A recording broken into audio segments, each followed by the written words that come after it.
right. venison, rabbit, and I've got belly pork here. Again, with a little bit of fat to sort of bring that fat, because most of the meat there is quite lean. That's right. So what I'm going to do is pop all this meat into a large bowl. There's my partridge going in. It's very lean, that, isn't it? It's breast meat. And the venison, so that was breast of partridge. I don't suppose you're going to get much else out of it, really, are you? There's not that much on the partridge, I'm afraid, And here's the rabbit. You find the big differences is ours is wild as well, so there's a big difference between it's livid. It was livid when it was shot. Yeah, absolutely. And I've got my belly pork going. I think that little bit of addition of fat should make a difference. It should do, I've got some parsley, some thyme going in there as well. I've got some Madeira. Again, that little bit of sweetness I think could come out with the venison as well. A little bit of seasoning, some salt.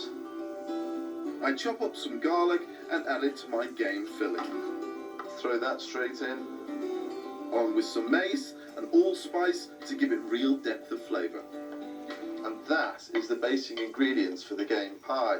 Now, the reason why we chose this meat is because it is of its time right now. In the estate we have a fallow deer which just started to be on season, but the roe deer, they change from bucks to does, obviously, because they didn't shoot the does when it's breeding time, basically. And where does the flavour come from? Which one do you prefer? Well, to be honest with you, the bucks can be if it's just after the breeding season, you have to watch, because you have to give them a couple of weeks to kind of recover, if you know what I mean, after the exercise of the breeding season. So you find it's slightly better after a couple of weeks, the bucks.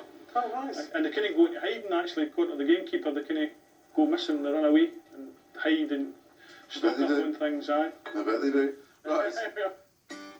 Whatever meat you're putting in your pie, it's going to need a good strong pastry, and a robust hot water crust is the answer. I use 50-50 strong and plain flour with some butter rubbed in to start. But the key is this: lard, melted in hot water. This soaks straight into the flour and makes it strong. So what I've done is added all the lard, the water to this mixture with the flour, and then begin to just fold it into the middle for now. Begin to build up the pastry. It's still quite warm, so initially use your spoon, and then when it's warm enough to touch, then get your hand in there. And all I'm doing is folding from the outside with my knuckles into the middle. And again, this is just building up the little bit of gluten that is in the strong flour and turn it to a nice smooth pastry. It's a double action, actually. The first thing you're doing is actually mixing all the ingredients in together, and the second thing is you're just building up a little bit of resistance, a little bit of gluten in there as well. I'm rolling out my pastry to line an 8-inch tin to make a large family-sized game pie, but you can make individual ones if you want. Do you not have to grease the tin or anything? No, all the fat's in there. All the fat's in there. You've got lard in there, you've got butter in there, so it creates its own shine, a hot water crust pastry.